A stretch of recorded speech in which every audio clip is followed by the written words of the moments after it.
बच्चों, kids club में आप सभी का स्वागत है। मैं हूं आपका दोस्त देबू। बच्चों, आज हम साधु की पुत्री ये कहानी देखेंगे। हमारे साथ बने रहिए। गंगा नदी के किनारे एक साधु रहते थे।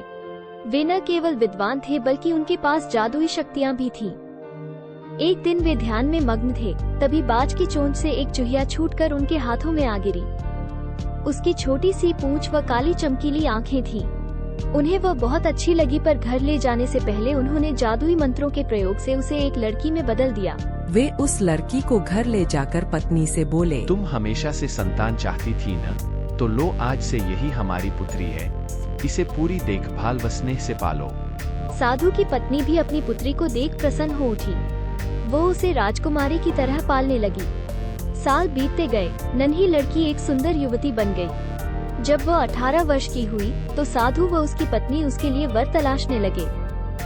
साधु ने कहा, मेरी बिटिया का विवाह ऐसे व्यक्ति से होना चाहिए जो सबसे बड़ा हो।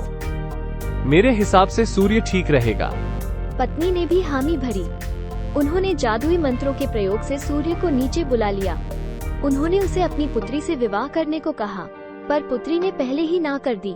वह बोली, पिताजी, यह तो बहुत गर्म है। मैं उससे विवाह करूंगी जो इससे भी बेहतर हो। साधु निराश हो गए। उन्होंने सूर्य से कहा कि वे ही कोई वर सुझाए। सूर्य ने कहा, बादलों के देवता से बड़ा कौन होगा?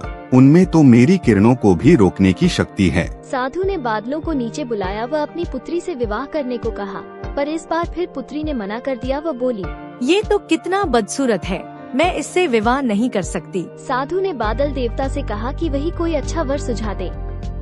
वे बोले, पवन देवता ठीक रहेंगे, वे तो मुझे भी अपने फूंक से उड़ा देते हैं। साधु ने पवन देवता को बुलाकर अपनी पुत्री से विवाह करने को कहा। पुत्री ने फिर इनकार कर दिया। वह बोली, मैं इससे शादी नहीं करूंगी। ये तो कहीं टिकते नहीं, हमेशा यहाँ वहाँ भागते रहते हैं। साधु ने पवन देव से पूछा, क्या मेरी पुत्री के लिए ऐसा वर हो सकता है जो आपसे भी बेहतर हो? पवन देव ने कहा कि पर्वत देव मजबूत व ऊंचे हैं, वे मेरा भी रास्ता रोक देते हैं। साधु ने पर्वत देवता से कहा कि वो उसकी पुत्री से विवाह कर ले। पुत्री ने फिर से मना कर दिया। वह बोली, ये तो बहुत लंबे, सख्त व कठोर हैं। मैं इनसे विवाह नहीं कर सकती। इनसे भी कोई बेहतर चाहिए। पर्वत देवता ने चूहे का नाम सुझाया। वे बोले, माना मैं काफी सख्त, मजबूत व ऊंचा हूँ, पर चूहे मुझ में भी आसानी से बिल बना सकते हैं।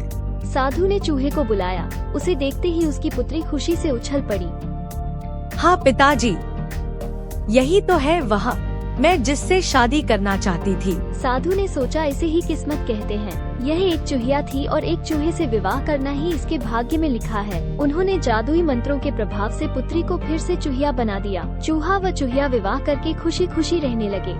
बच्चों, इस कहानी से हमें ये शिक्षा मिलती है कि कोई भी अपने मूल स्वभाव को नहीं बदल सकता। बच्चों, आपको ये कहानी पसंद आई हो तो अपने मम्मी, पापा, दादा, दादी, नाना, नानी, अंकल, आंटी, बड़े भैया, बड़ी बहन या बड़ों से किड्स क्लब यूट्यूब चैनल को लाइक, शेयर, कमेंट और सब्सक्राइब करने के लिए जरूर कह देना, क्योंकि मजेदार कहानियों की ये तो शुरुआत है।